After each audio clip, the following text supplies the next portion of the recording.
Hello, everybody. This is Daniel, and I'm really sorry to say that we had some issues. Well, okay, we didn't have issues. Google had issues, and I don't know why, but Sean can verify it happens to me all the time. It drives me nuts. But first of all, I just want to welcome everybody, wherever you're watching from around the world, around the states, whatever, wherever you're coming from. I want to say welcome. We have a couple people here with us. First, I want to introduce Sean. He's actually my assistant team leader working online, and we're not going to get into business on this where there's no promoting or advertising, and I did it again, Sean. What'd you do? Oh, I left the hangout playing in the background. But this is Sean. He's our assistant team leader, well, for what I do, and I worked with him quite a bit, and we've gotten to know each other pretty well. So, want to introduce yourself, Sean? Hello, Sean Bennett. As Dan said, I've been working with him for going on a little over 2.5 years now, I think. And I do video production and am now a full-time student at Full Sail for film production. So, and right now that's about it. Alrighty. So now I'm going to introduce Dave. Dave Reinicke. He's a good friend of mine also, from South Africa, and that's why it's always so hard for us to catch up. But here he is, guys. Hey everyone, yeah, my name is Dave. I've been a youth worker for the best part of my life. I'm also into IT, but I've been also in online development business online. But we're not talking about that today. But yeah, I'm really excited to be here, and thank you for Daniel for having me on this hangout. Alrighty. Thank you, Dave. And next I want to introduce Cindy Tilson. I've known her for quite a while. I actually knew her a lot longer than I realized I did, which makes it interesting, but I'm not going to go into that whole story because I would give away her secret identity. But here she is. Ooh, we can't do that now.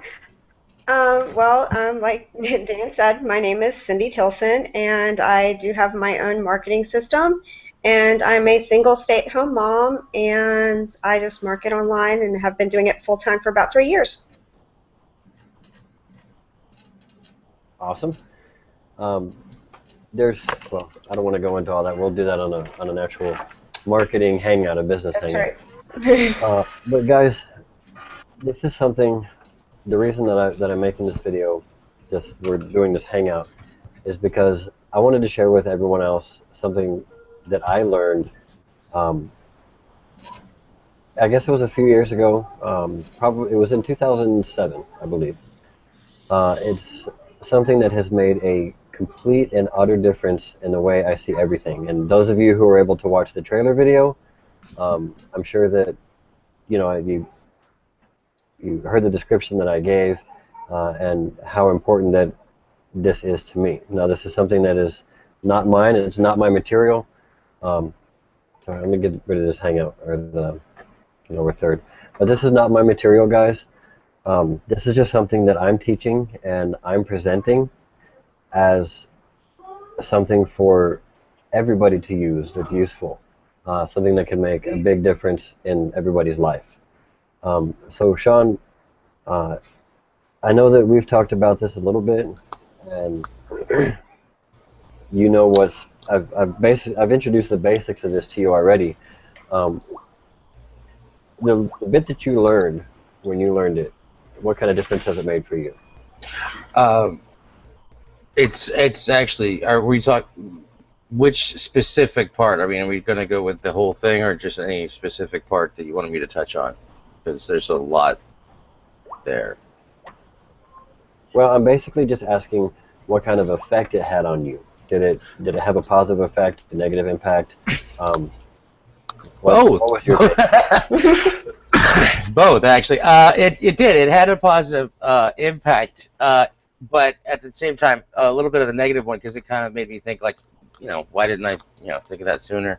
But generally speaking, it did a lot of what we've been, talking about and learning new techniques to kind of process information and be able to look at things with fresh eyes and not continue to keep the same blinders that that you were born with, or that just come from whatever naturally.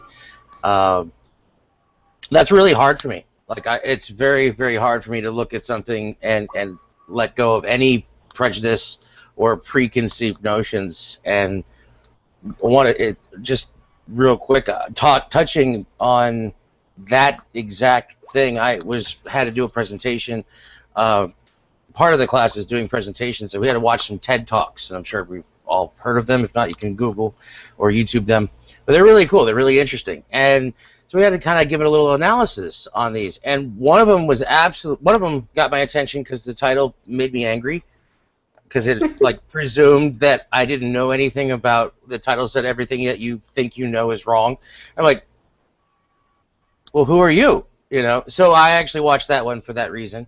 And another one, the third one that I was watching for this presentation to do my analysis, I really didn't like it. I couldn't stand it. The speaker was introduced as a motivational speaker that goes with tough love, and I'm kind of those words, you know, I have mixed feelings on that, because tough love is usually a PC blanket for I'm gonna just tell you my uninformed opinion about whatever.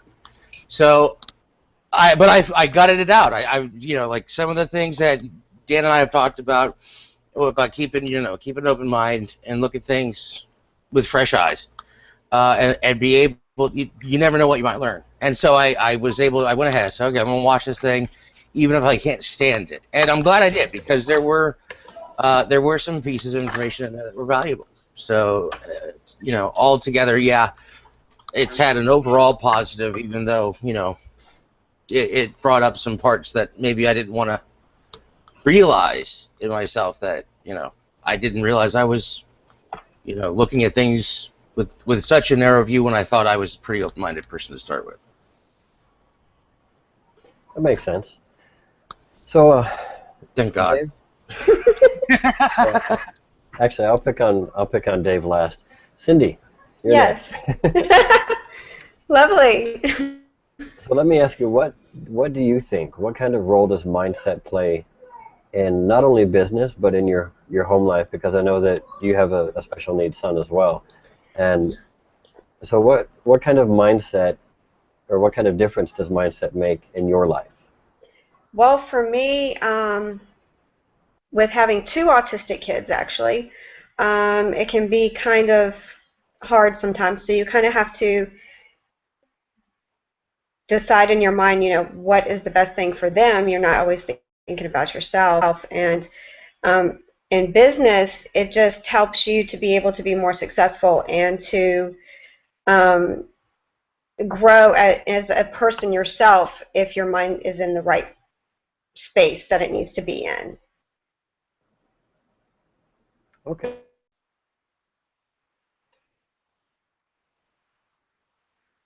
I'm going to pick on you next. Did you guys lose me for a minute? Yeah, I think so. Okay, sorry about that. Well, I was just saying that I like your viewpoint, and so Dave, I'm going to pick on you last, and I want to get your input on the importance of mindset in whatever you do. Not just business, like I said, but business, home life, relationships, all that good stuff. Yeah, mindset for me has always been. I think for me, throughout my life, whenever I've done something, I've always had to have the right mindset to do it. Otherwise, I have no motivation at all. I can remember I used to do this thing in my head when I was younger, when I didn't want to do my homework, and I would imagine like my dad coming home with the best. Either this radio I had to put together or a tape deck, and I would, because I loved fiddling around with that stuff when I was a kid, and I would imagine if that would happen, then I would say, if I could be motivated for that, then I'm just being lazy with my homework. And so that's how I would assess my work ethic. So I think throughout my life, I've always had to imagine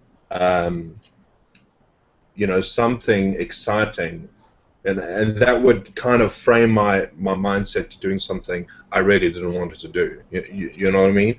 It kind of put me in a tight spot to where I was forced to think outside of the box. Like when I was told by somebody very hurtfully, and as Sean has said, it's like tough love. When somebody says to you, I can't take care of you, that type of thing, it hits me hard. It forces me to get myself to a place where I'm thinking, I need to do something. So I need to have a tremendous why I'm going to do something. I don't know if what I'm saying is making sense or anything. Sorry. It is. It really. Yeah. I like how you mentioned that kind of you were inventing your own reward system, kind of mentally creating your own, reward system, so that you were creating if this is my motivation, even if it was just, even if it was just a mental thing, it was, it got you to do what you needed to do. So. Yeah, because even if you're doing something terribly horrible, and I would often say to my friends, imagine if this was like we got this at the end, like a huge, huge reward at the end of something that I was doing, and that what's kept me going for a lot of the time throughout my entire life. And I think that's why I've always been so determined to do something I really wanted to do. And the stuff I didn't want to do was, homework. Work in a 9-to-5 job, having people tell me what to do, people saying that I should go and study to do something because that's what I had to do in order to live, get married, have kids, go to college, whatever the case is. And I just didn't want to do those things. So I really thought outside of the box. So I had to really be motivated. I've never been a reader my entire life. I don't know how I did it, but I went through my entire schooling career without reading a single book. I was just really, really inventive.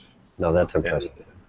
So, and I did, and I scored incredibly high on my, when we do what we would call oral exams, we would talk about the book. I would just ask all the students what happened, but I've had to figure stuff out, and that's what's got me going.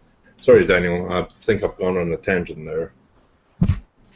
Not a problem at all, and you guys don't know this yet, but the reason I asked you three about that is because I was actually gathering some material to put each one of you on the spot once I'm done presenting even the whole presentation. So Okay. y'all are probably going to like this. All right, well, I'm going to go ahead and begin. Yay! So that was an unsolicited testimonial. Ooh.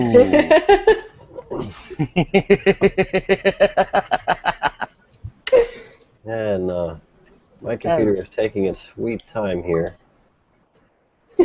So you guys should be able to see what's going on here. And for those of you who have just joined us, you can log in on the chat box below. So if you have any questions, me and Sean will both be monitoring that chat box, just in case you have any questions. And what I wanted to present tonight, as I said before, is not my own material. Okay, guys, this is something that I learned myself, and it's made such a difference in my life I can't even explain. And I'm still waiting for it to show up. Is it showing up on y'all's end? No. No. I'm going to go ahead and mute my mic. Okay, it's starting to shoot now, so I'll mute myself out. Okay, let me know when you guys can see that first slide there. Got it. Okay, what I'm presenting to you is called the Franklin Reality Model. Now, this reality model was, I don't want to say engineered, but discovered by the Franklin Covey Institute. They're the same ones that made the Franklin Day Planners. I'm sure that many business people have heard of those. Now, they do all kinds of different stuff, but this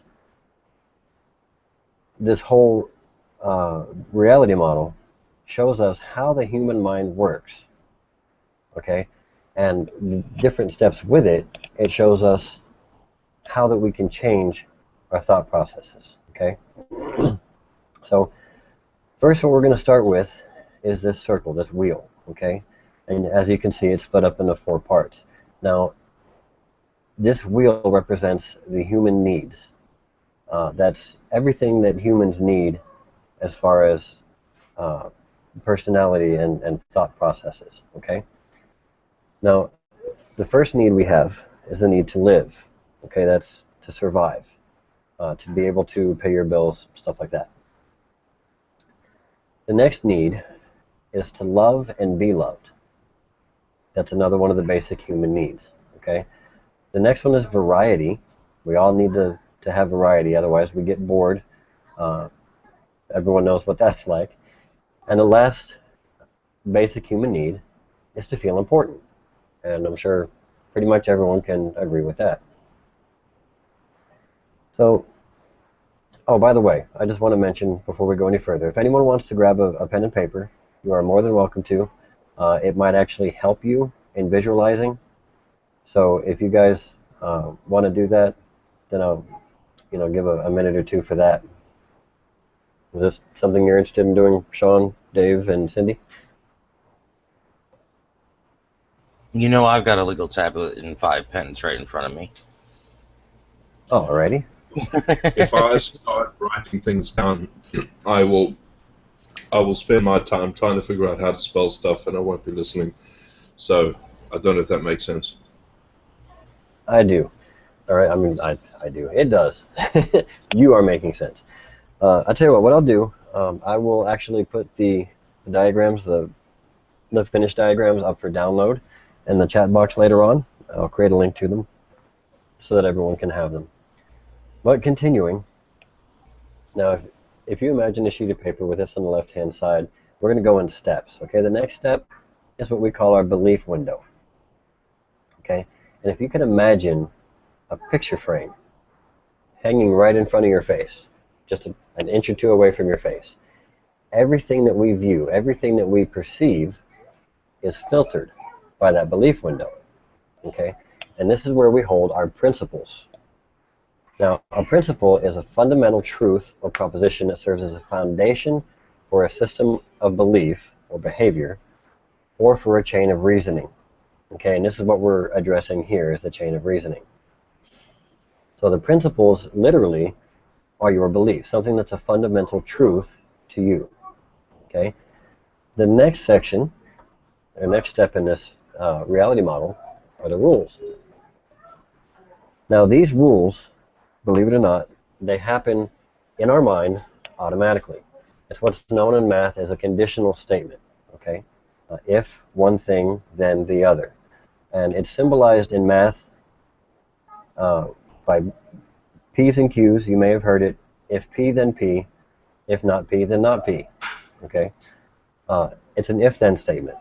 So this is where the step that our minds literally create rules automatically. We don't have any involvement in this. Our mind does it automatically. So if one thing is true, then this is true. Okay? And we're going to go more into this as we continue the model here. Now the next section is actions. Okay?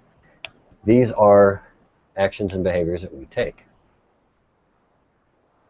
So action is obviously just something that you do. It's an act. Okay?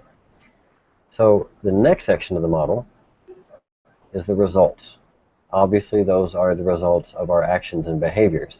It's a consequence, it's an effect, or an outcome of something.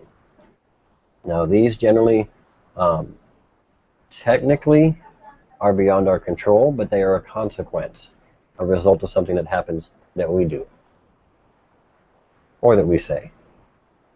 So when you put it all together, this is what the reality model looks like.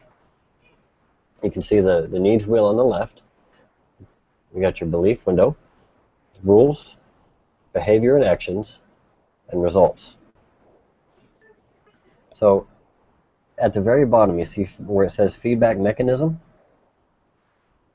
The question you need to ask yourself is, will this meet my needs over time? Okay, so what I'm going to do is I'm going to stop here for the moment in the presentation. Let me get back over to the Hangout window here.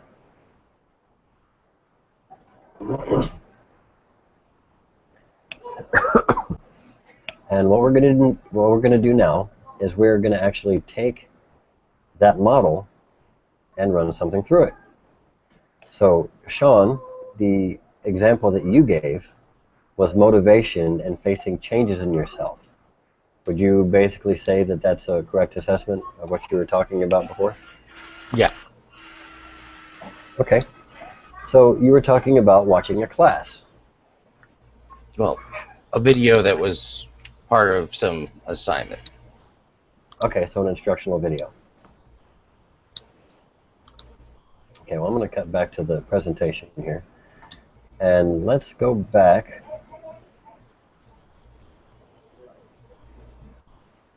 I'm going to go all the way back to the beginning here.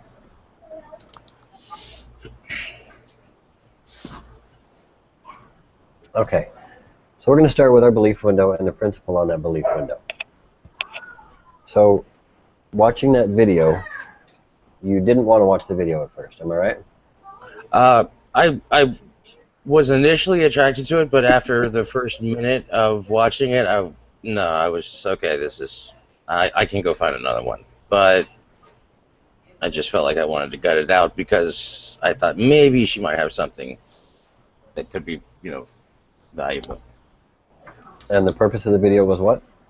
I was doing an analysis of how 3 different presentations were given, and so I was watching 3 different TED Talks and then writing a analysis of the presentation. What was it about the presentation that made me, that was positive, or that was good, what was bad as far as the presentation, what things connected it, how do they connect to their audience, things like that.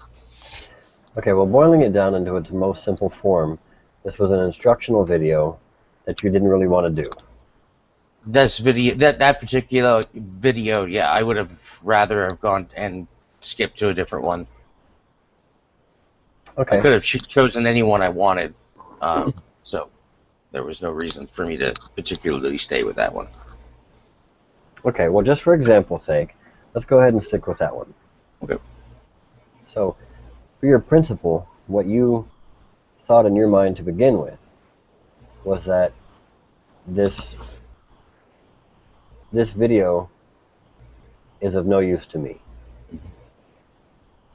Yeah, after about a minute, that was my reaction. This is no value, and I should probably leave. Shouldn't waste my time. Okay, so your principle was this video has no value. Sound about right? Yeah. Okay, well then let's move on to the next one. It's an if-then, okay? So, if this video has no value, then Why waste the time to watch it? and why waste the time to watch it? Or if this video has no value, then I'm not going to spend the time to watch it, to learn. Yep. Yep. Okay. So your actions then, what are some possible actions? There's some That can possible choices that I had. Well, remember, these are actions. These are behaviors. They're based off of the rules that your mind has set up, which is if this video has no value, then I shouldn't waste my time watching it. Choose another video. Well, that would have been really it. Choose another video. Well, would you agree that not watching the video would also Not be watching that video was definitely an action that was a possibility. Okay, because remember, we're keeping it down to its simplest terms here, because this is the basic function of our minds. This is the actual. Yeah, don't watch the video. Don't watch the video. Okay. So, what would be the results of not watching your video that you were supposed to be watching to learn from? I would have not learned what that video had to offer. And was the content of that video valuable? It turned out that it had its good points, and I was able to find some value in it. Okay. What other results could have happened? Well, if we're going to boil it down, if I just flat out didn't watch that video and only watched 2 of the 3 assigned videos, I would have failed my paper. Okay. So that's another possible result, is failed the assignment. Anything else you can think of? I could have watched a different video that I thought was more beneficial and wrote about it. Okay. Well, we've got to keep in mind though that we're basing this only on that single video. All right. So essentially, that I could have like, because I shut down on it initially, you know, and we're saying that the results of not watching the video, a lot. I mean, it's kind of hard to boil it down to that, but yeah, not watching the video, I would have missed out on the information that was valuable. I think I've already stated that. Yeah, and I'm just asking for more possible results. Okay, trying to think of a few more. Well, I mean, it's really, these are the only consequences that I can actually see in it as well. Yeah. I was just asking for other opinions, if other possible results. But we'll just stick with those. Not learning the content is the first result, and failing the assignment could have been the second result. Right. Okay. So, now that you have those results and that feedback mechanism, looking at those results, will this meet my needs over time? If you go follow that line all the way back to the needs wheel, which of those needs would your results meet? Can bring that slide. I'm kind of stuck between variety and live, but since the assignment is part of what I want to do for a livelihood, I would have to put it in the live category. Okay, but again, you need to keep in mind that we're only concentrating on the results here. Okay. Okay. So would not learning the content meet your need to live?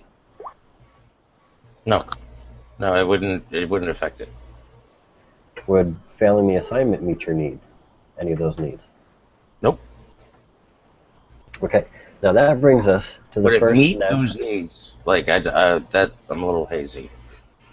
Would failing the assignment meet those needs? It would. Yes. It would not meet some of those needs. Right. When I was asking you which one it would meet, the answer that I saw, looking at these 4 different needs, and I will show those on the screen. What I saw was that, to me, it would not meet any of those needs. Correct. Yeah. Nor would failing the assignment. I'm stretched to put one in there. Okay, and a lot of people do, and I'm not picking on you. Please don't think that, but that's what most people call justification. No, you're right. It wouldn't. It wouldn't. No, I was really trying to think if it would fit any of those, and no, it wouldn't. Okay, and failing the assignment would not meet any of those needs either. Is that correct? Hang on, get a little feedback. Yeah, you're correct. Okay, that brings us to the first natural law of the Franklin reality model. There are 7 natural laws. The first one, as soon as it would like to show, and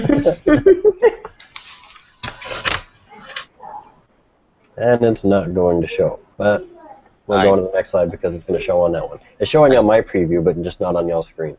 I'm seeing it. If the results of your behavior do not meet your needs, there is an incorrect principle on your belief window. Does that make sense? It will in a moment, I'm sure. Keep going. No, it makes absolute sense to me. Okay. I don't know if you guys can see my mouse moving on the screen, but if the results of your behavior, your behavior, do not meet any of these needs, then there is an incorrect principle on your belief window. Now, your Yes. principle was that this video has no value. So we have Correct. determined that that principle, that the video has no value, is incorrect. That is true. If somebody's vacuuming, Yeah, who is vacuuming? Not me. oh, sorry, Man, that sucks. that threw me off. Well, that's definitely a multitasker, someone who can do a hangout and vacuum at the same time. Not me, that's for sure. Yeah, that sucks, big time. As what? That sucks. Oh. And I'm hoping that wasn't a pun, that vacuums suck. Okay. Oh my God. Alright, well, alright, let's get back to the model here. Yes, thank you very much, Sean. Okay, that was good for a laugh. Things must have gotten serious. Okay, but getting back to it, the results of your behavior do not meet your needs. There's an incorrect principle on your belief window. Okay? So your principle was that this video has no value. Okay? Now, let's try to find a different principle that we can put in that belief window. Again, regarding this video. This the exact opposite. This video has value, or This video is important to watch. right. Or this video has value. Either way, you can say it either way. Yeah. So next, let's move on to the rules, which our mind creates automatically. Think about this. If watching this video is important, then Watch video. okay, sometimes that can spill over to the behavior and actions, which in this case is watching the video. So what are some possible results from watching that video? Some possibles from actual. Are you just speaking to Sean here, or you're talking to all of us? Well, and anybody can throw ideas in here. I'm just looking for possible results. And that's why I was asking before, because different people might see it from different points of view. You might come up with other results that I might not have. He's just picking on me first, but yeah, chime in, I guess. Well, I'm just a great punching bag. I'm sorry, Sean, say again? I'm just a good punching bag, but no, I think that like a good, again, the behavior would be the results would be watching the video, and then learning, taking the value that is there, and being able to use it. So learning the knowledge then, right? Yeah. That's one possible. Can anybody think of another possible result of watching that video? yeah, it presents variety because it's different. It's new information. Awesome. You also feel a sense of importance because you're watching something new, and that gives you a sense of significance. So because you're learning something new, it also provides a sense of significance to you, and therefore gives you a feeling of importance. You know what I mean? You have a mission that you can, and then of course love and to be loved, in the sense that you could impart that wisdom to somebody else that you care about. That's true as well.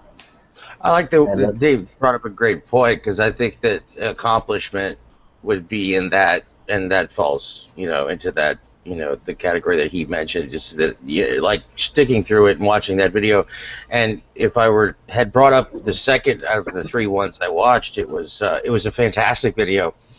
And I'd never heard of the presenter before, Sir Ken Robinson, and oh my God, I was blown away by how eloquent this guy was. And so this video, when I watched it, and then I moved to the final one, it was very hard for me to kind of make that adjustment because I was really so overwhelmed with what I had just seen that this one just wasn't like meeting the standard that I had seemed to have already set that by watching the one before it has set.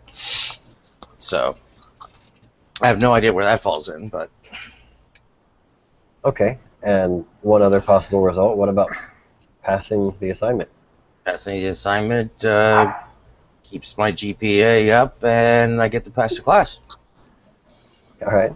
So these. I think there's also. Sorry, Daniel. I was just gonna, if you don't mind. No, go ahead. I was gonna say, I think the objective in this exercise is to make sure that you're doing all 4 of those needs to their maximum. All right. So the principle that you're applying to whatever you're doing should give you a sense of importance. It should provide variety. It should give you a sense of to be loved or to love other people, and it should give you a sense of really living life to the full, if that makes sense. It does, and that was actually one of the actual result. Because I did watch that, I used it in my paper, which then, of course, I was able to share with class and instructors and so on, and that information got moved on. And as I said, I normally, as I said, I did want to stop. I did want to just say, oh no, I'm going to go back to this, find another video that this other guy did and watch it. But no, you pick this one, watch it. Maybe you'll pick something up, and I did. So it did fulfill those needs. I can also see the inverse of what you were saying, Daniel, about if the principal does not fulfill all the 4 requirements in that wheel. So, for instance, let's take a drug abuser, for instance. All right. So, does it provide variety? Yes, it does. Does it give you a sense of importance? Absolutely. Does it deprive you of life? Yes, it does deprive you, so therefore it's not a principle you should be applying in your life. Is that what you're getting at? As far as addictive behavior, that is actually addressed as well. Now you have to keep in mind that not all results are going to meet all of these needs. But you also have to keep in mind the second natural law of the reality model, which I'm showing on the screen now, is that results take time to measure. Now, will drugs provide a sense of variety? Yes. But over time? No. Yeah, you just go to the next drug. That's still variety. You could, but either way, you're getting high, and people get stuck in that. Otherwise, it wouldn't be addictive. Yeah, I was just saying. I don't know. I'm just throwing something out there. I'm thinking of the cusp here. No, and that's a good thing because I mean that's what we're here to do, is to learn. You see, because if the way I'm seeing it right now, it makes perfect sense with everything you do in life, because you can actually equate everything you do to a sense of fulfilling those 4 areas of needs, because everybody needs that. Everybody needs those 4 cents, and that's why if somebody wants to commit suicide, you can immediately see the principles off. If somebody wants to murder, you know what I mean? It's stealing. There's a very large, for those actions, there has to be a very large lack in that wheel somewhere, or a very large disturbance in the process. It's interesting that when Dave mentioned drugs, because I was watching several videos, and one of the things I learned was that people have the addiction. Of course, there's the physical properties, but it's not necessarily the physical addiction. It's a lack of positive bonds with humanity, with other people, with life, and people. We have Manny has a very, very big need to bond. We have to bond with something. So you would say that affects the need to love and be loved? Yes, and if that's not met by friends, family, just people in general, life, regular, going out and doing things, and interacting with that, then people will bond with whatever. And this is one of the things that one of the presentations meant that the people start bonding with a drug, whether it's alcohol or whatever, just any kind of substance versus people, and then that of course starts to take over. Right, and like I said, not results will not always meet all of the needs, but as long as results are meeting your needs for the most part, you can. I mean, you are going to have to use judgment here. Let me go back to the needs. Just one second. Maybe I'm missing something. I'll come back to you guys. What's that? No, I'll just say I'll wait till you finish the whole presentation before I come back with my counterpoint. Sorry. No, it's okay. I'm just, and in this case, in the example of this video, his results did meet all 4 of those needs. Do you see what I'm saying? Which one? Watching the video and using it. Yeah, because that's something that could benefit you. Absolutely, that's something that would apply. But yes, I think results always meet all of those needs. Does that make sense? Yes. No, I get that. What I'm trying to say is, if they don't meet, there's got to be. You see, I'm just thinking there's got to be a. If we have to measure this, for instance, there has to be a sense where you say, if it doesn't meet one of those needs, it can't be helpful. Right. That's exactly the point. And it can meet several needs. But again, like I said, a lot of times results take time to measure. And let me just go back and make sure we're on the... You guys seeing the presentation there? Yeah, see the 7 natural laws, 1 and 2. Okay. So the 3rd natural law, okay, growth is the process of changing principles on your belief window. Now, if you take the example of that video, what we just did, and we, took the results, we took the original principle and found one that did meet our needs, instead of one that didn't meet any of those needs. Did you see how that happened? I'm just waiting for the video to. It takes a second to clear it up. Yeah, I think I know what you mean. Are you guys seeing the slide? Yeah. Yeah, 7 natural laws, number 3. Okay. So basically what we did was we took the subject of his video and watching it. Now that was a little bit tougher one to start out with, but we did it. And we determined that principle, that this video has no value, was incorrect. And he came up with another principle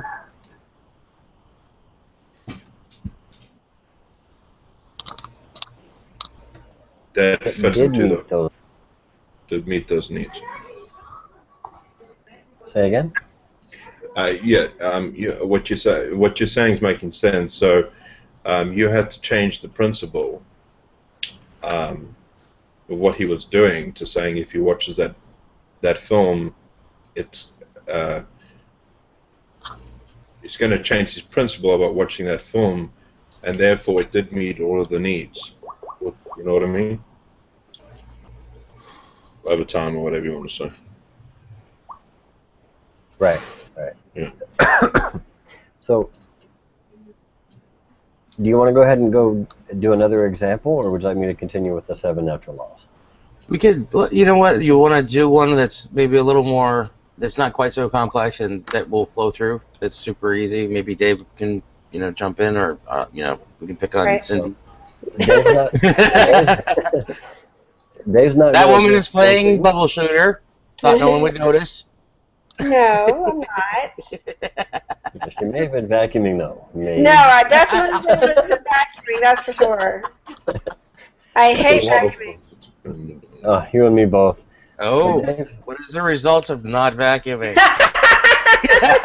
My floor gets Yeah, My run that through the floor gets model. loaded with There you go. popcorn for my kid. Okay, Dave, why don't we go ahead and take your example? We were talking. Your example was doing the homework. Yeah. So let's run that through our model. Okay. Want to do that? Yeah, sure. Okay, let me get back to my slides here. Okay, we'll start with your belief window. What would you say was your belief regarding homework? At the time of me not wanting to do it, Right. that homework is boring. And Sounds like my kid. Yeah, it's boring, and that still goes today sometimes. You know what I mean? Oh yeah. okay, I just have to throw this in there because I went through this model less than a week ago with one of my sons, Israel, and that was exactly the 3 words he used as his example. His homework is boring. Yeah, boring. That was a principle. Yes, that's your current principle. So, if homework is boring, then I'm not going to get any enjoyment out of this. homework is boring, then it won't be any fun. Yeah, Sound about right? yeah, that's exactly right. If homework, Wasted time if Right. wasted. homework is boring, then I'm wasting my time sitting here because I could be doing so much, Yeah. whatever I was doing back then. Yeah. Okay, so once your mind sets up those rules that if homework is boring, it won't be any fun, then what actions happen or don't happen?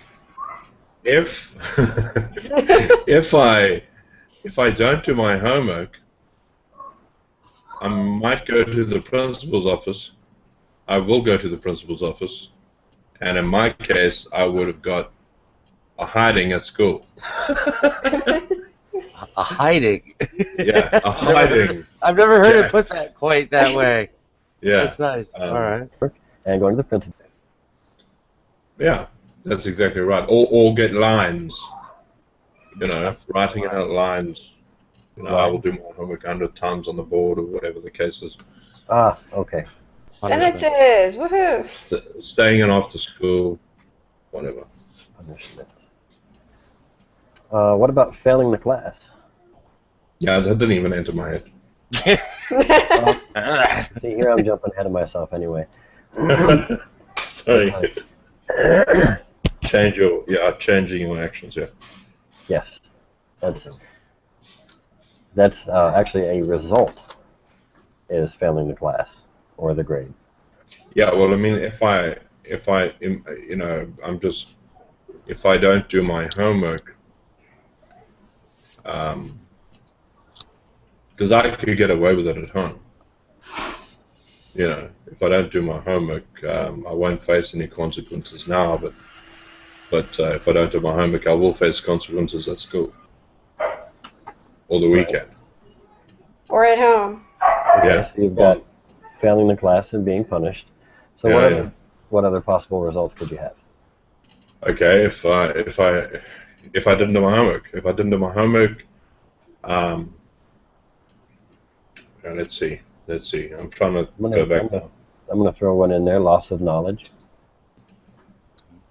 Yeah, okay. Yeah, I mean, if you want to go there, I mean, there's tons of them that way. I'm just thinking as a kid now. If you want to think, as an adult, I suppose. Yeah, if I don't, These are just possible results. Now the list. yeah, can be if I really short or don't really do long. my homework, there's loss of knowledge. If I don't do my homework, I could possibly fail. If I don't do my homework, I'll get laughed at by my schoolmates who did do my homework. You know what I mean? This could be that. Yeah, there's if I don't do my homework, I'll probably have to have double the next day. So catching up and ridicule. Oh goodness, yeah, hated that. Okay, let's go back to the needs wheel. Mm-hmm. Does failing the class meet any of these 4 needs? Well, Yeah. it meets It actually meets none of my needs. Unless I'm a sociopath, then I feel important. Okay, what about being punished, whether it's spankings or doing lines on the board or detention, whatever? Uh, uh, no. Okay, how about No. loss of knowledge? Loss of knowledge. No, I don't think so. Okay, what about being ridiculed? Does that meet any of those needs? It offers a sense of variety, but not very good variety. Yeah. Just seeing what new And you insults feel you can come up important with. in a Yeah. negative way. You always stick out because you're the guy that spells everything. Yeah. Okay. But no, it doesn't. Not in the typical sense. Okay, so essentially going back to that first natural law, which, again, it shows on my preview, but I have to go to the next slide to show it. If the results of your behavior do not meet your needs, there's an incorrect principle on your belief window, right? Mm-hmm. So homework is boring is an Mm-hmm. incorrect principle. So I'm sure you can see where this is going, y'all, and it's really not that complicated, a diagram, but if you really take this and you really put it and apply it to your life, it can make a huge difference in so many areas. I think, Okay. on the whole, if you look at everything together, yes, it absolutely does. But Yes. when I don't want to do something because it's boring, and I want to know how to change my attitude to where it isn't boring, I have to then ask myself the other, or go into the other sets of, if then and the actions and the results. Right, and that's what the model is good for, is Yeah. see, results do take time to measure, but what the reality model is good for is determining, at least on a short-term basis, to give you a direction. Hmm. You see what I'm saying? Is whether or not it's a tool to help you find new principles, right? New beliefs, and these are beliefs that are, again, it's in that glass right in front of your face. Remember I was talking about the picture frame? And everything that you see and you perceive Mm-hmm. being colored by those perceptions, those beliefs. Being affected, what you see is affected by those beliefs. Yeah, it kind of, yeah, because when, like, homework is boring, therefore I don't want to do it. And what I could be looking at in the action side is, if I do my homework, then I'm going to be recognized as somebody who does work, or that does hard work, and therefore get gratitude and feel important and loved, and I'll be able to live and have variety. So you And change the way you view it. Um, but the principles one is kind of, would you say the principles set the stage? Would to change a principle? Because I'm concerned about how to change a principle now from homework is boring. well, the principle is the actual belief. Mm-hmm. That homework is boring. But if I'm going to change and say homework is not boring, Yeah, I kind of follow along there. If you have a core belief, and it may, this is, your belief window, that is, like, Dave said, if you believe homework is boring, if you think cauliflower tastes nasty, if you can't stand, scary movies, whatever that belief is, trying to find a method to change that belief without changing a massive part of yourself, and how, if, is that necessarily always a good thing?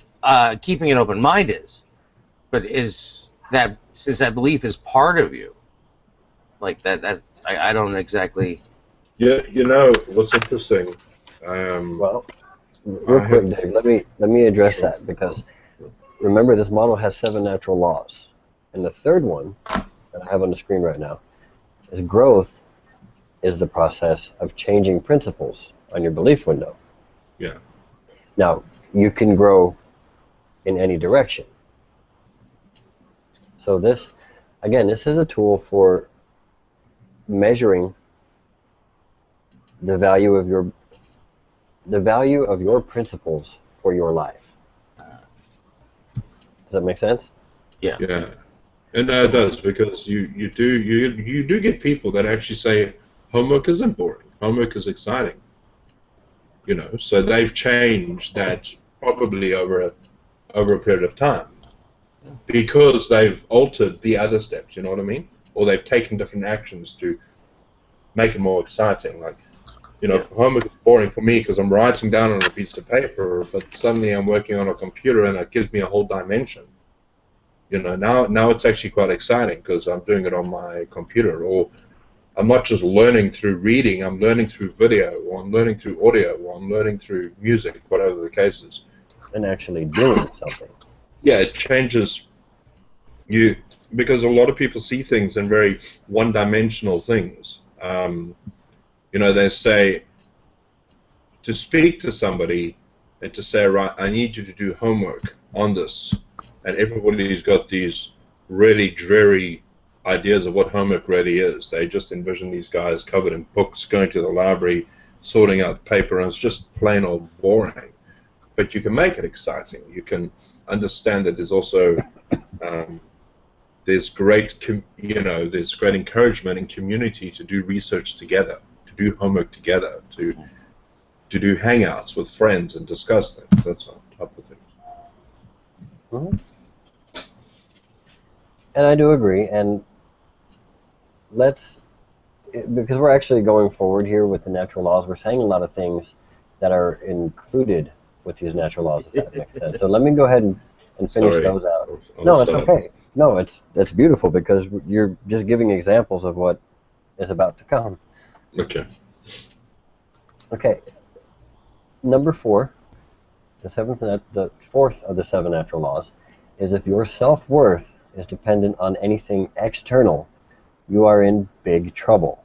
Now let's start by defining self-worth. I was just going to say that. I was going to say define external. No, I was going to say define self-worth, because a lot of people have misconceptions about that. Yes. Okay, I keep hearing dinging. I'm not sure where it's from, but self-worth, to me, is loving yourself or not loving yourself. It's what you are worth, the value you have to your own self. What's your thoughts? Agree. The two sides to that. I mean, you could have self-worth as in you love yourself, and then you could have self-worth as in you think too much of yourself.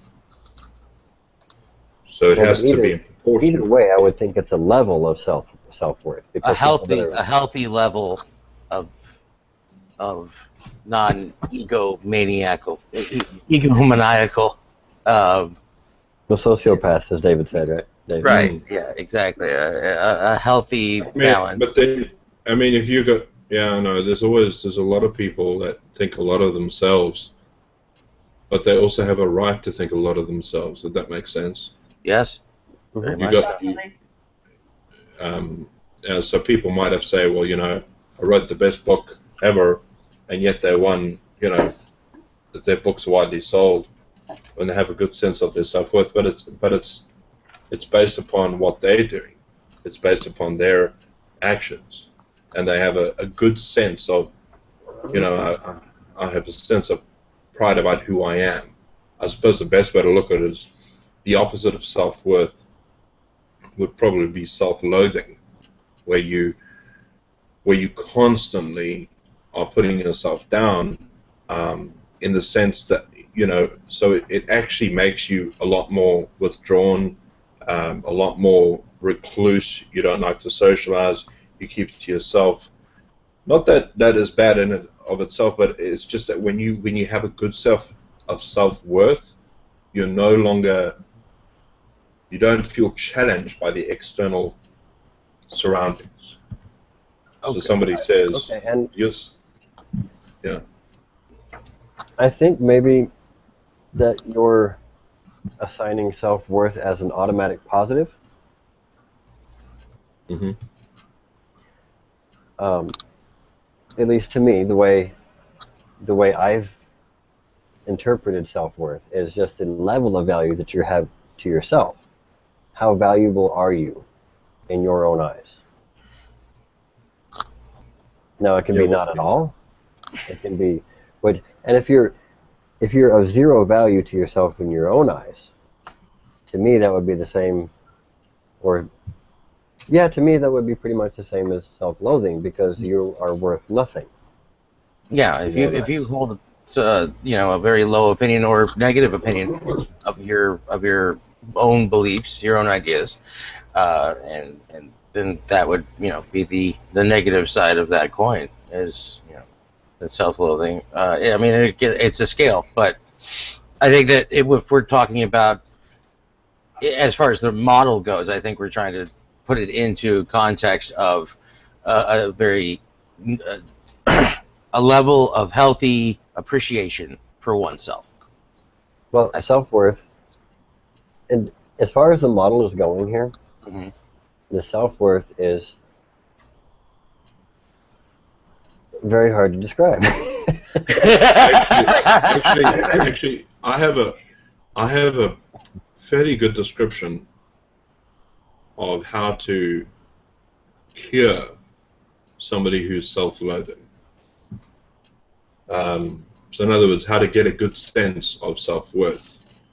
And you know what that action is, in my experience, is to give to other people.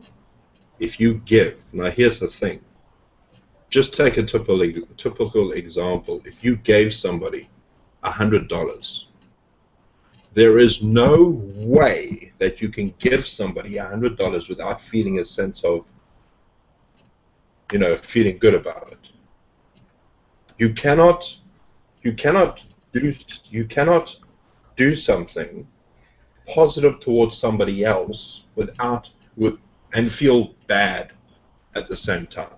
That is one of the most true things that has been spoken aloud that I've heard because I've done exactly that. And that was the exact result. Literally verbatim. I gave someone $100 and felt great about being able to help that person. And that And gives you, and the more, this is why, and I'm not talking about showing off, because we can do that, but even the act of just going up to somebody, and maybe because sometimes what I'll do when I go shopping, because we have these car guards in our parking lots at our malls, and these car guards will stand right by your car and do this the whole time, you know. They'll actually just stand there in the hope that you'll parking give them guys. some money. Yeah, parking guys, but not one. I'm talking, 30 guys in a parking lot standing behind every single car. Mhm. And it can annoy you sometimes. But every now and then what'll happen is I'll walk past somebody who's like sitting down and you can see they're really battling.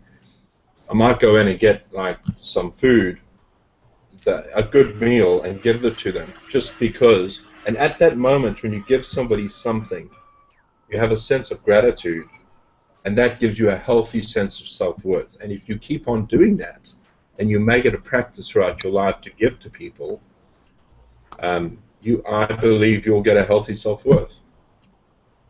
Don't you think that would be result of actions, So, Yeah. yeah. which And Yeah, following if further actions. back would be results of principles? Mm-hmm.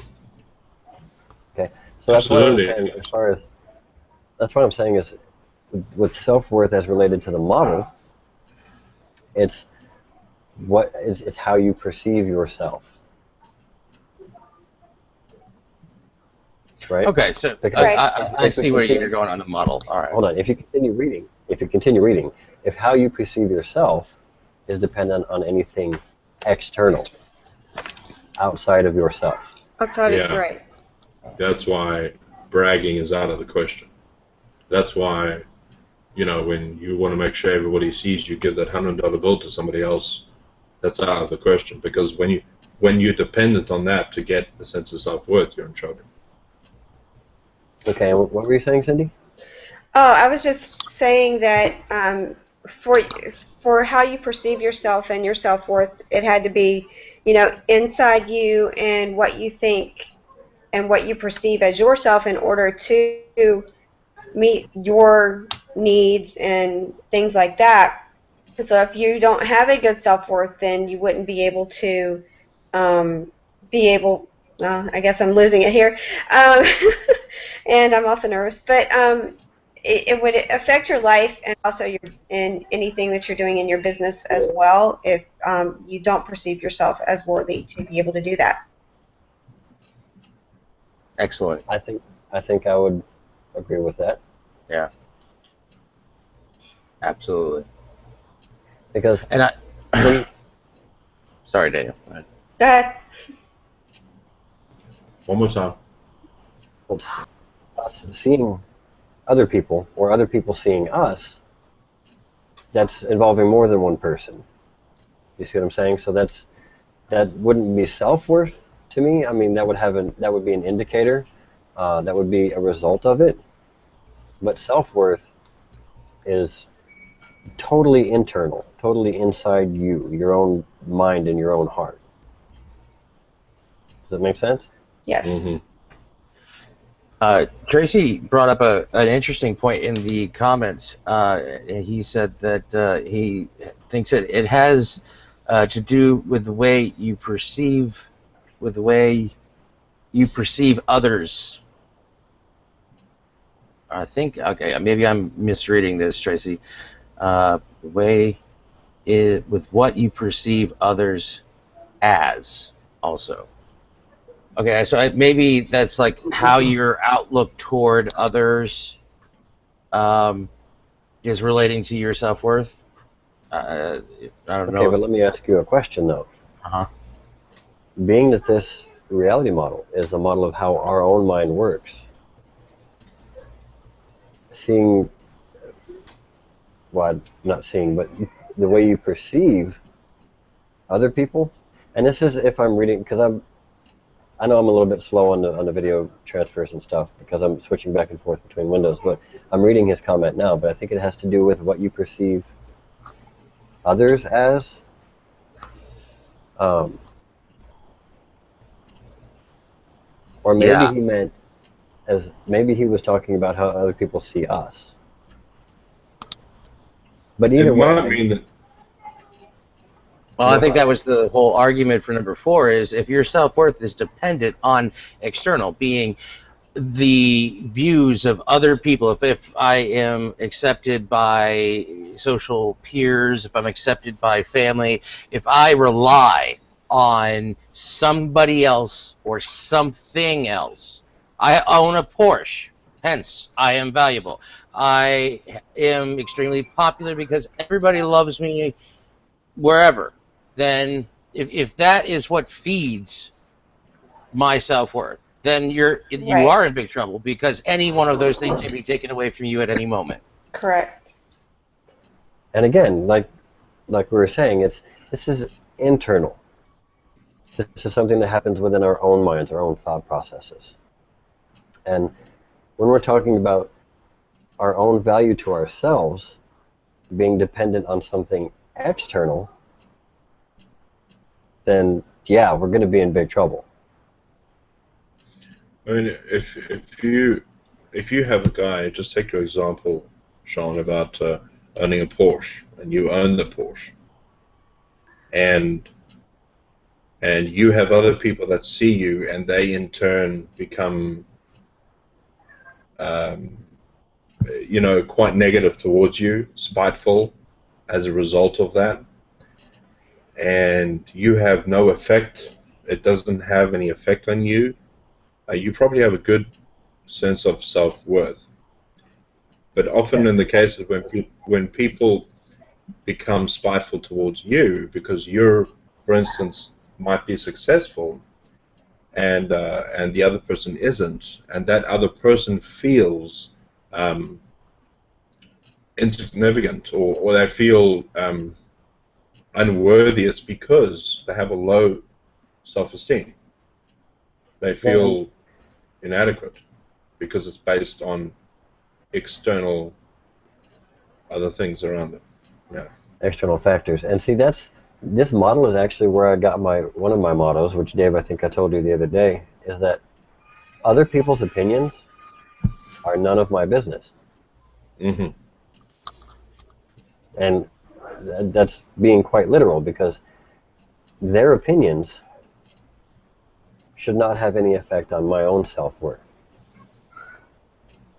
Because we're responsible for ourselves. And yes, there are other people involved in our lives. We do care about people, and we do take responsibility for people. But let me ask you, Dave, if you were taking responsibility for somebody, actually, this would be a better question for Cindy, if you don't mind. What is that?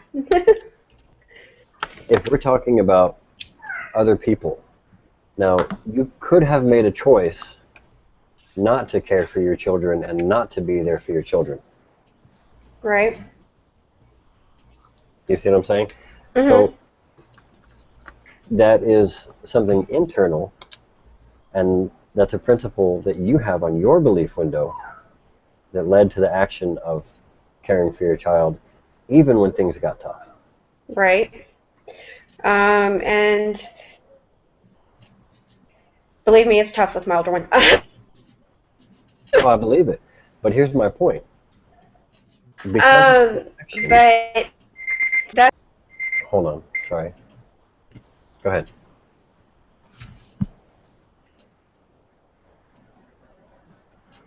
Well, let me put it to you this way. okay.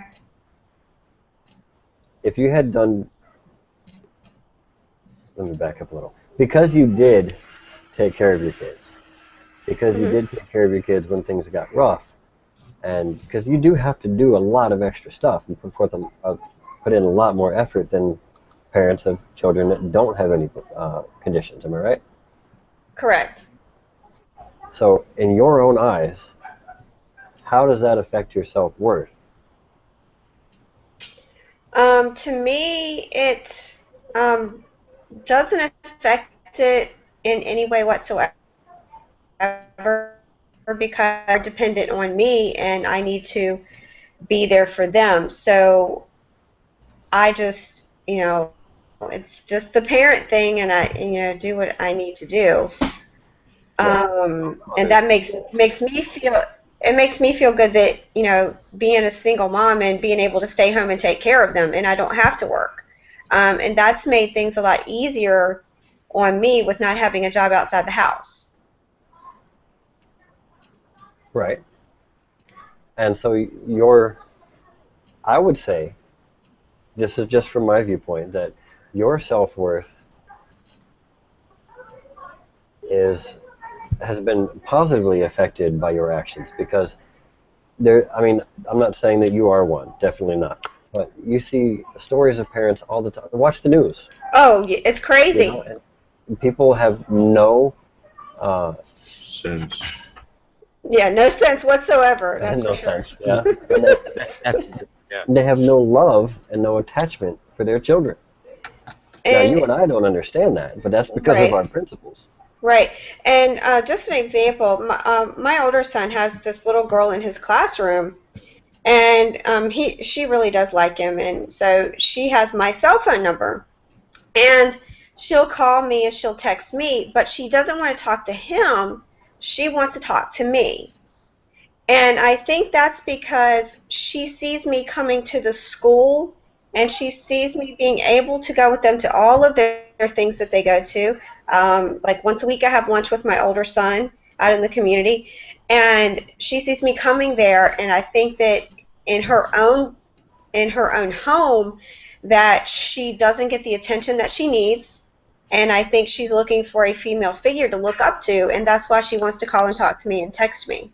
And she acts like I'm just, one of her normal little friends that she would call and text. Right. So, so I guess I'm the mother that people want to be around, or the kids want to be around, I guess. And to me, that's a great thing. And Yeah. I mean, it happens here as well, because We live in an apartment complex. We have 6 boys, and I can't tell you how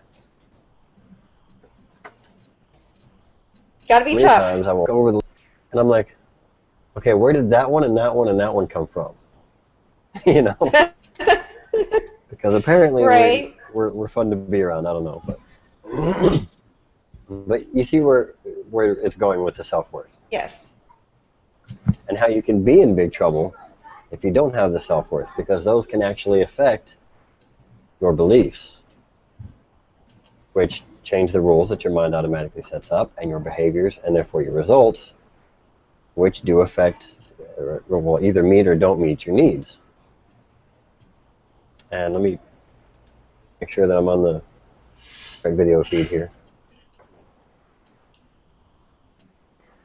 Okay. Next one, number 5.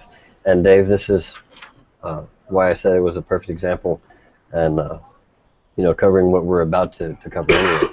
When we're talking about drugs, because addictive behavior, which is constant drug use, is the result of deep and unmet needs. Yes. And now, it's not just drugs. It can be any kind of addictive behavior, whether it's sex addiction or drug addiction or food addiction, smoking. Well, smoking is a drug, really. But I don't want to give too many of the same examples, but addictive behavior is the result of deep and unmet needs. And because it provides variety, and we need that. And so it if does. we don't have, yeah. What I mean is, if, for instance, if somebody is, I don't know, whatever, their problem is, whatever their addiction is, it's usually an indication of what they're lacking in their life. Yes. So they don't have.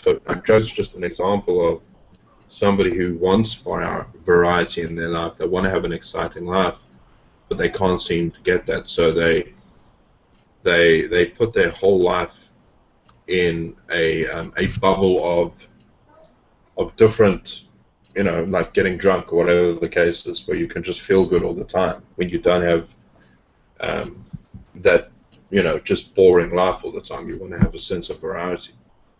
Maybe sexual addiction could be equated to the fact that you don't feel like you get enough love in your life, whatever the case is. It could be an indication of that. It could be, overeating gives you a sense of importance. It could be that it makes you feel good, and as a result, you kind of go in the opposite direction. There always are at different spectrums, if that makes sense. Yes, but that also points back to this second natural law, which is that results take time to measure. Now, someone could be looking for variety, but once you hit a year, 2 years of being addicted to something, and as you know, with any kind of addiction, you have to have more and more and more and more. Yeah, and chasing the dragon. Say again? It's called chasing the dragon. That first high is what you always want to get, and you never can. So you just try it again, and so people go from. That's why they say weed's a gateway drug, whatever. They always talk about the fact that you want something different. So you go from that. You might go to cocaine, heroin, meth, and it just gets worse and worse and worse until you actually kill yourself. Right, and then that goes back to the need to live. Well, when you kill yourself, obviously it didn't meet your need, and that result took time to measure. It wasn't something that happened the first time you smoked weed. No, but it's interesting because Dave made a good point as far as the drug use, because I think that if someone has a drug addiction or an addiction, like, whatever it is, if it's overeating, that is a result. That's the result. That is the I guess you would say, if it was an algebra equation, that's the answer. The question, the factors that, this is what happened over time. the addiction is the result. So whatever caused that addiction began earlier in life, and has led to present action. Yeah, because so somebody starts eating, and they're overeating, they're just going to get bigger and bigger and bigger and bigger. So it's not like, I mean, it's going to affect their life even worse as they carry on. Same with drugs, same with overeating, same with whatever you're doing. I don't Right, know. and so you can see how it all goes back to the fact that whatever addictive behavior that is the result Of an unmet need, yeah. Of an unmet need over time. Deep unmet needs, right? Yeah. Unmet. Said that all weird. Sorry. This is good, man. This is good stuff. Yeah. Thank you. Not a problem. There's 2 more to go, and then we're Good. going to run Cindy through the model. Number 6, the 6th natural law is the mind will naturally seek harmony when presented with 2 opposing principles. Now, that seems to be the case in everybody that I've gone through this with. I don't have an explanation for it. Do you have an example? Yeah, I need an example. Give me a for instance. I have an opposite concept to that, but I want to hear an example. I don't think I understand it. Homework is boring, it won't be any fun, or homework is important to do. Now, when you have 2 opposing principles like that, and you run those through the model, are you naturally going to seek the results of not doing the homework, or are you going to seek the results of doing the homework? Fine. Yeah, that makes sense. Okay. Yeah. Find a happy medium. Right. The mind seek a harmony. Naturally. Because your goal, your need, is to get those needs met. You need to get those needs met. And we're talking about the subconscious need. These are subconscious needs that we are, consciously trying to fill. Harmony. Consciously or subconsciously. Okay. Well, yeah, that's true. What was that, Dave? No, I'm trying to. I mean, I understand what you're saying. I'm just not sure that's what this sentence is saying. Sorry if I'm being. Otherwise, yeah, I'm just trying to make sense of it. The mind will naturally seek harmony when presented with 2 opposing principles of, homework is boring, homework is exciting. The mind will seek harmony when presented. With 2 opposing ideas? I think probably it could have been. Now, again, this is not my material, but I think it could have been worded better by saying the mind will naturally seek the principle that will meet the needs the best. Okay, well that. Oh, you need harmony between all the actions, harmony between all the windows. Well, I think what it's saying is harmony as far as meeting the needs. Oh, the needs. Oh, okay. Yeah, that makes sense. There we go. The mind will seek. Yeah, that's right. I mean, because to me, that's the way I've always seen it. And like I said, in my opinion, it could have been worded better. But if you... What's the converse of that sentence? Well, I had, just as an example, the video that I watched was speaking something to this effect, and it said that our minds, when presented with a choice, when we're presented with conflict and choices that are conflicting, we have a natural ability to do 2 things. We either it's either something that we know and understand and we accept, or we immediately jump on a handbrake and stop. So it's as far as, you know what I'm saying, we either we stop and we have to really assess, or it's something that just kind of flows through the filter because it's something comfortable and natural, we accept it. But if it's something that meets it doesn't hit the filter, we stop. Yeah, that makes sense. So And that's not always a bad thing, you know, taking a moment and stopping and thinking about it, as long as you don't stop for too long and, you know, lose all motivation and so on and such. Okay, Dave, you were Um, going to say um, something? no. I agree with that. That actually does make sense. Okay. Yeah. So the seventh natural law, when the results of your behavior do meet your needs, you experience inner peace.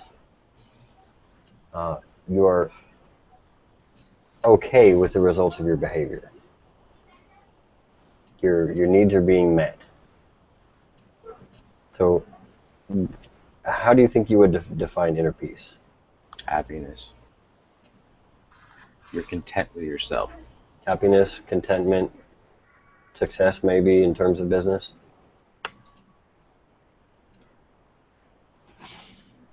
Significant.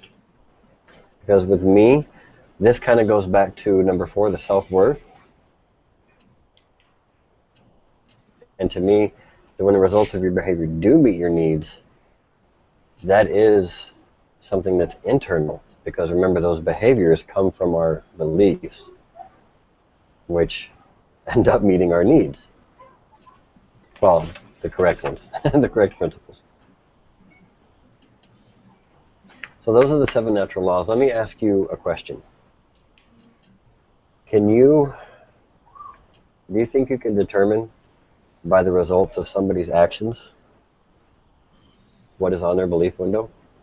Absolutely. Yeah. So,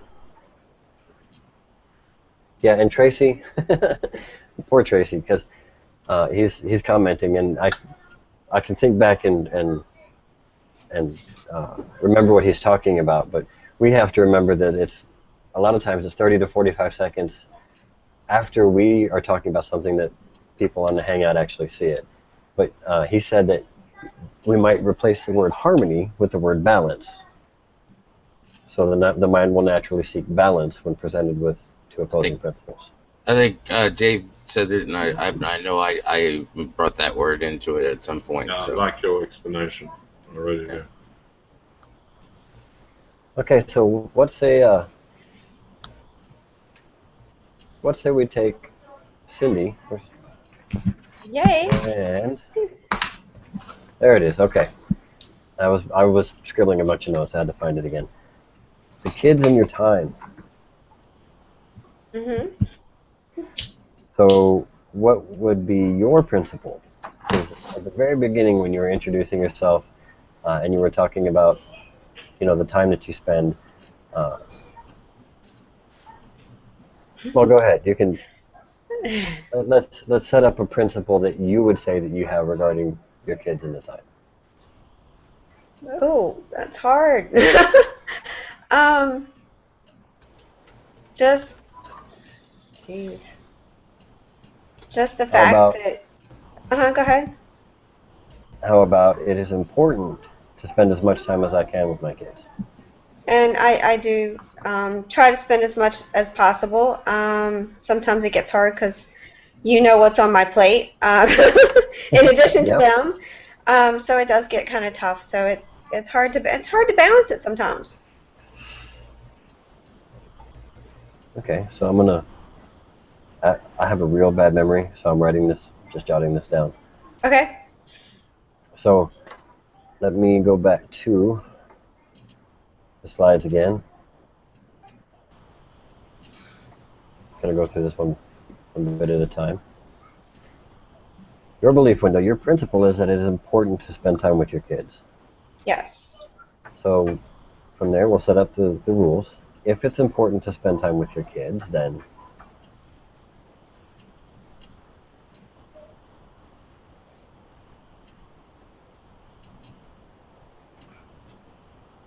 did I lose you or did I lose me? No, you didn't lose me. I'm just thinking. You will create great memories. I think that would actually have to go on the results. Okay. Yeah, So we're going to I keep do that too. one. We're going to keep that one on the results list here. Woohoo! There. Let me go back. All right. Okay.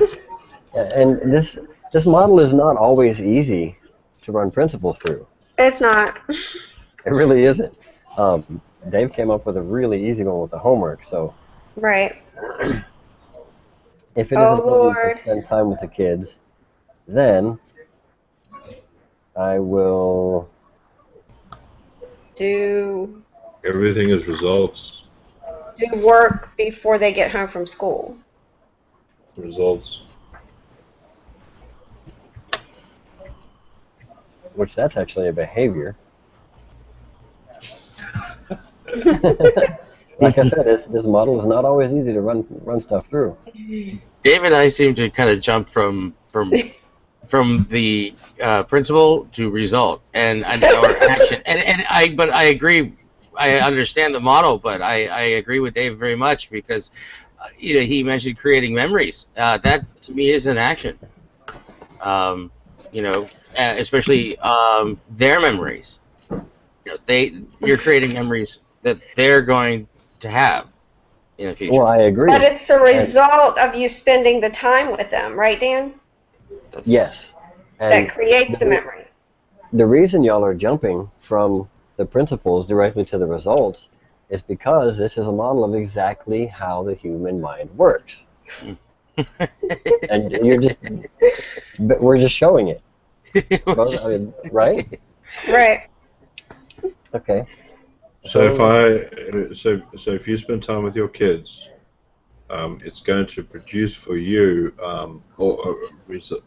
we're not doing results. We're doing principle. What action? We're doing principles. This is the rules. Okay, the principle is that if you spend time with your kids, it makes you a better parent. Okay. Right. And makes you more important to them. Yeah. The action is if you spend time with your kids, you're going to they're going to foster good parenting skills, or they're going to foster good behavior from you. Does that make sense? Yes.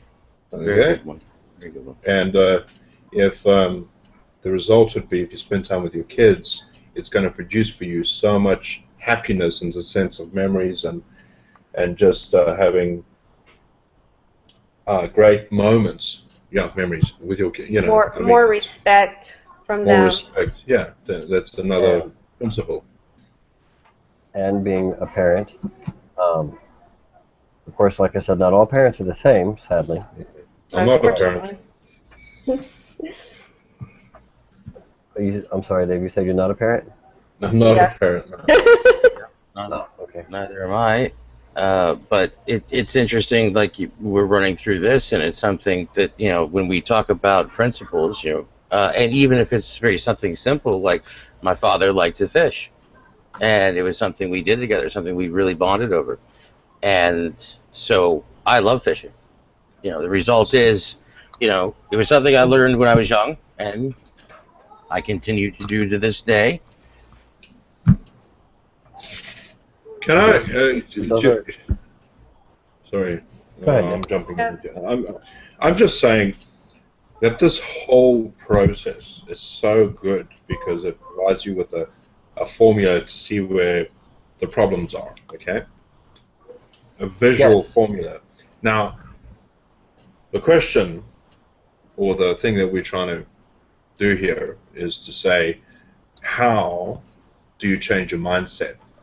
Okay, so we're going through that process right now, and I would say, if I were to perhaps add an eighth law, and that would be that if you do this over an extended period of time, you'll get better at it. In other words, if you create good habits, it's going to help you be a better person. Okay, so you can do this right once, and then you can forget about it. But if you consciously make an effort to go through this every time you make a decision, you're going to be doing it so often that people are going to be saying to you, how the heck do you have such motivation to do this? I can't understand it, and there are such positive people out there that honestly sometimes make you sick because you don't know how they actually their mind works. But it's because they've actually done this process so naturally, and this has been mapped out very clearly for us, so we can actually see the process. But if we actually take every single day and we approach our decisions by doing this, I think over a 30-day period, it will become automatic. I got to say, it's a great idea. That's a fantastic. I love the idea of putting that in as an eighth law and being able to practice it, to the point where it becomes, just instinct or habit. You've memorized, the process, and it becomes just fluidic. We don't necessarily have to write it down to run it through the model brain. and run it through the brain, and it can become just something that is extremely intuitive. I think a lot of us here are already doing it intuitively to some extent. But I think that I like the 30-day idea. I might give that a ring. What's interesting is that when we do any sort of, entrepreneurs or any, I'm just picking that as an example. I'm not going on the business thing here, Daniel. I'm just trying to have an example. But typically speaking, I think I've always been an entrepreneur my whole life because I've always asked the right questions. So if there was a problem in front of me, I would always say to myself, what am I doing wrong, or how can I make this better? What is the best approach? There's a problem, let me solve it. Everybody wants to bake a cake, right, in a household, and it's too late to go to the convenience store to get milk and eggs or whatever the case is. When I was placed in that situation, I would always say stuff like, let's just go to the neighbor, and get some flour and eggs or whatever the case is. You make a plan, you approach it, and this principle or this particular model is helping us to ask the right questions so that we can get through it and help us get through the motivation, if that makes sense. Yes, and there's something actually on this model that I don't think that they stressed enough, and that was, you probably didn't even notice it. Let me switch back to it here and get to the right slide here. You see where the bold line is? Mm-hmm. Yes. Principles. The principles. The reality model. Actually, our mind does this anyway, but with the realization, being able to see it and follow through and track the whole thing, then I believe the principles here, that's the main focal point of this whole model and the 7 natural laws. Because that, as the second rule says, third rule I think, growth is the process of changing principles on your belief window. Now, when we want to grow, that's another, all of this works together. We're seeking harmony. We're seeking inner peace, right? So now that we can see how our mind works, now we know how to change our thought processes. So all right, we've all been skirting around the whole business topic, so let's stop skirting that and let's hit it straight on. I don't have time to do my marketing. Let's just say that's the principle on that belief window. So if I don't have time to do my marketing, then I'm going to spend my time on things that I see more valuable. All right, that's the if then. Or enjoyable. Or enjoyable, if that's the case. Doesn't apply to me because I love doing the marketing. Well, but I'm just putting it out there. That's your principle. That's exactly right. It's another principle. But my actions are, I'm not going to do any marketing. I'm not going to do anything on the website, no blog posts, no social media. My results are going to be nothing. I'm not going to make any sales, right? Nope. Mm-hmm. I'm not going to have anybody join. I'm not going to, I wouldn't be doing this hangout right now. And that, since it's my business, is not going to meet my need to live, to survive, because I won't have the income, right? And these are things that our mind goes through automatically anyway. But this gives us that focal point, and I'm sorry, two monitors, I know I keep pointing over here, but it gives us our focal point for where we need to change what we want to change. Now, every person's principles and beliefs, there are many people that have the same principles. Some people have differing principles. For those people, sometimes those principles do meet their needs. You see what I'm saying? This reality model is something that, well, like I said, I'll put links up so that people can download it. And my suggestion, honestly, is print this out. Put it on your bathroom mirror. Put it on your nightstand. Bedroom door. You know, keep it in front of you all the time. Keep it in your car. Tape it to your dash if you have to. Unless you live here in Texas with me, then the sun's going to melt the tape and everything to the dash. You see right here, my whole head, and especially the top, is all bright red. You look sunburned. That's because I was driving around with the sunroof open. Idiot me. So, you know, this model is something, it's a tool for you guys to use. It's a tool for everybody to use. Again, it's not mine. This came from the Franklin Covey Institute. It was originally presented by a man named Hiram Smith, and I'm talking about back in the 50s or 60s is when this was originally presented. And I'm not sure when, but it was a long time ago. I've also seen this model being taught by Tony Robbins. He's taught this extensively in some of his courses, and it's very interesting the way that he will actually take somebody's obsession and will dissect it to such an extent where you can see where the problem is. You know?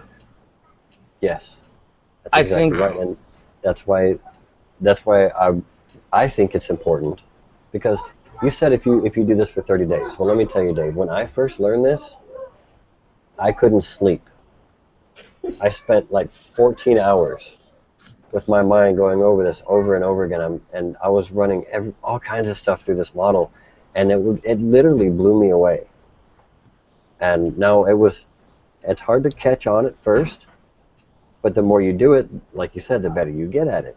Yeah. And within a few days, my outlook on things had just totally changed on so many aspects of my life. And 30 days, if I had spent 30 days constantly going through this and running things through the model, then, man, I think I would be Pollyanna. Well, you would have been the point where I am now as far as understanding. What'd you say, Sean? Oh, Dave mentioned it earlier, and it was a great example. Is that we do meet people that sometimes, and I'm sure everybody here has actually probably been accused of this at one point in time, but we've also met people that are absolutely sickeningly happy, just ridiculously, annoyingly happy, and you know, from their viewpoint, we're just either, you know, often, you know, make believe, and you know, we see them and go, oh my God, you know, will you stop being so damn happy? It's annoying the heck out of me. You know, I've got real problems here, and you need to get your happiness out of my bubble of misery and depression. Or, you know, that's exactly right. Or we're the one that is, you know, that, and they're saying it, you know, to us, you know, and we're, you know, and then we hear that, you know, phrase, you know, like, you know, you need to come back to reality. You need to. This is a real world we live in, you know, and so on. And sometimes it's interesting. I think as I said, we've all either met a Pollyanna type, you know, situation, or we were that person. I think if you what I have noticed, because I used to be a very, very negative person, very sarcastic, extremely sarcastic. And what actually I found annoying was people that were just happy all the time. And what I found over the 2 years that I've been doing marketing, I actually don't get annoyed with it as much because I see the value in people that are trying to be positive. They're trying to be a good influence on others. They're trying to bring a sense of joy. And the more you surround yourself with that, the more it's going to have an effect on you. You know, if you hang around somebody with the flu, chances are you're going to get it. It's the same with life. If you hang around with people that are miserable, that complain, they're working a dead-end job that they're unhappy in, and all they do is complain to their friends about it, statistically it's proven that you will earn roughly the same amount of money that your complaining friends are earning. Okay?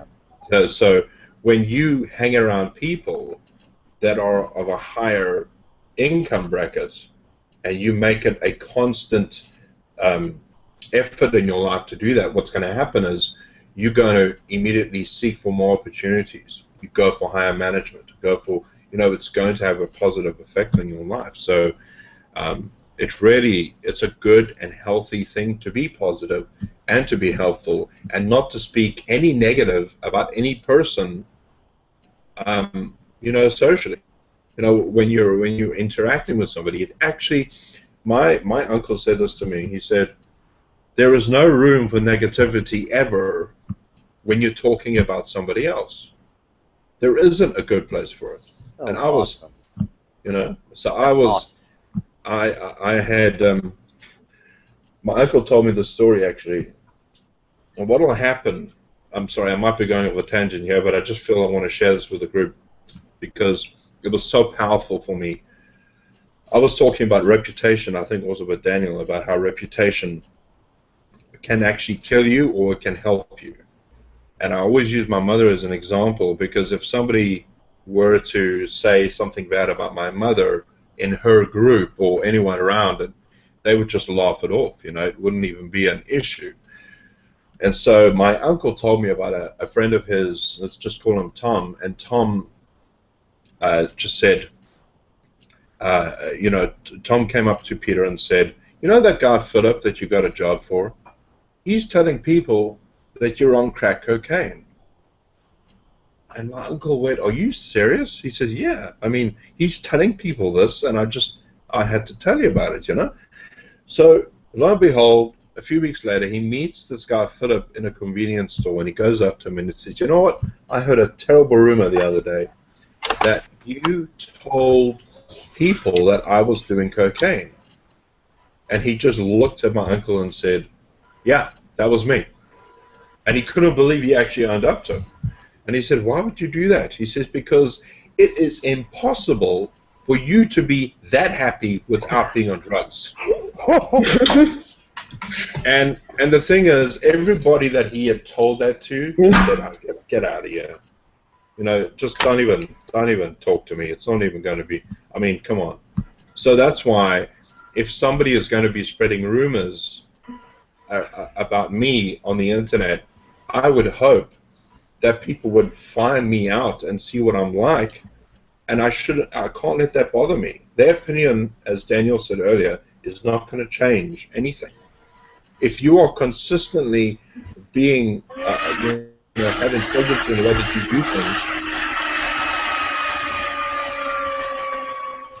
if you have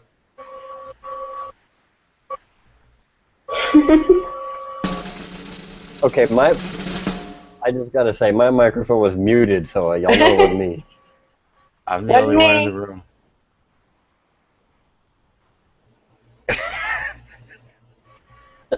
Okay, go ahead, Dave.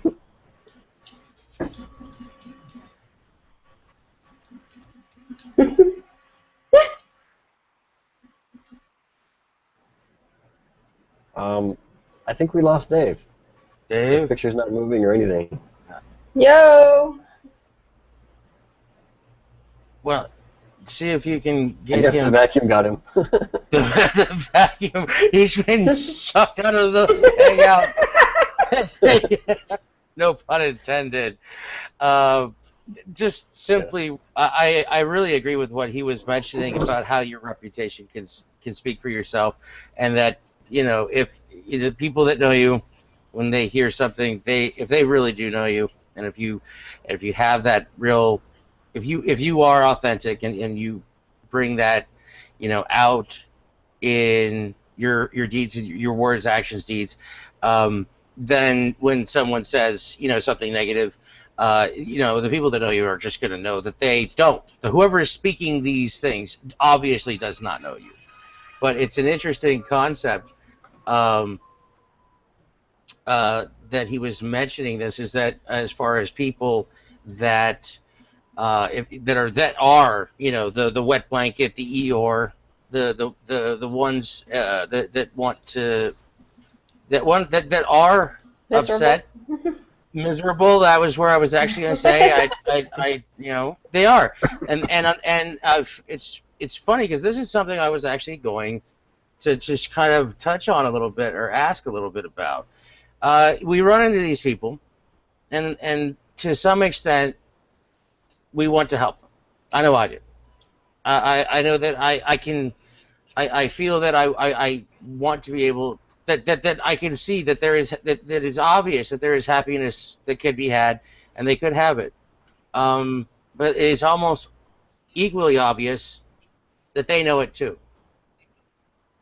Um, so that's one of the sad things that I've found in life is that this is not impossible. Um, it was Tracy, his Dustbuster. Yeah, I He saw owned that up too. to it. Actually, Dave is messaging me on Facebook here, and he said that his power went out. I don't know if you guys know, but in South Africa, periodically they have these what they call downtimes, where they'll just shut the power off for a couple hours, and they never know when it's going to be. Oh, great. So he's in a blackout moment. Yes. And Tracy, keep your dustbuster out of here. But I did want to mention. I said I was going to go ahead and put the link in there. I did put the link in the chat box. So for anyone who wants a copy of the Franklin Reality Model, there's a link right there in the chat box where you can download it and you can print it out. I really do recommend if you have a printer, print it out, put it somewhere where you're going to see it all the time, every day, over and over. Because that way you can train your mind to constantly be aware of that. Okay. I don't know where that's coming from, but it's driving me nuts. We But have that's a okay ghost. because that's okay though, because as you can see, I don't know if other side. I'll get it here in a second. Right there. That's why I keep the clock right there on my video feed. That way I can see we're 11 minutes over. But did you guys get some value from that? Yes, definitely. Very much so. Thank you so much for inviting us on here and using us to as an example, letting us use our examples to show this. It was very educational. So Like I said, it made a huge difference in my life when I learned it, and just an unbelievable difference. And yes, it's important to me. A lot of people might see this and say, well, what's the big deal about that? But to me, a huge impact on my life.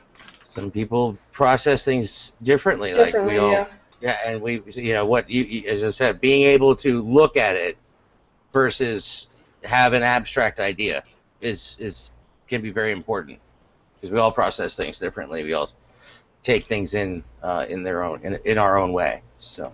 And I think people that really need it. When I learned this, it was at a time in my life when I really, really needed it. I was at a horrible place, and maybe that's why it settled so well with me and why I got ingrained so deeply. But whatever the reason, it's been a tremendous change in my life. So, Sean, Cindy, I want to thank you both for coming on. Thank you. You're welcome. I'm going to need your help next week. And I will be here to help you. No Cool problem. deal. Sean and I have done so many hangouts, I wouldn't even be able to count them.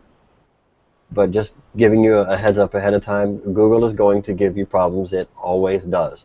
Some way or another, it's gonna happen, so just expect it. Okay. Well, I've never But, never set one up or anything, so this is going to be interesting. alrighty, no worries. Dan's good at it, and I'm here if you need any help also. Okay. All right. Thanks. All right. Alrighty, well, everyone have a good night, and I hope that whoever else is watching this, that it helped you realize some things, and that it showed you as well as it showed me how the human mind works and how we can change our thought processes and actually change our mindset. Um, I hope, like I said, I hope it's valuable. I Sounds hope good. you guys use it. If you I did. apply it, I'm sorry. I said I did. Oh, okay. Um, if you apply it in your lives, it makes a huge difference. And I didn't mean to single you out, Sean and Cindy. It's just I was pretty much talking to other people watching watching the hangout because I know you understand that you were here with me. Yeah. But I mean, if again, just learn it, apply it, print it out, keep it in front of you. It'll make a huge difference. And I hope that it has helped somebody. Me too. And Tracy says it was not him. He doesn't have a mic, so it could not have Yep. been his dustbuster. Yeah, we gotta laugh at that. So Because Tracy and all the other people that showed up, whether you're in the chat box or not, I know we had a lot of viewers, a lot more than were actually shown in the chat box. So hope this helps. And again, Cindy, Sean, thanks for being here. You're welcome, Well, and thank you. my All right, well, pleasure. you have a good night. You too. All right, bye-bye. Bye.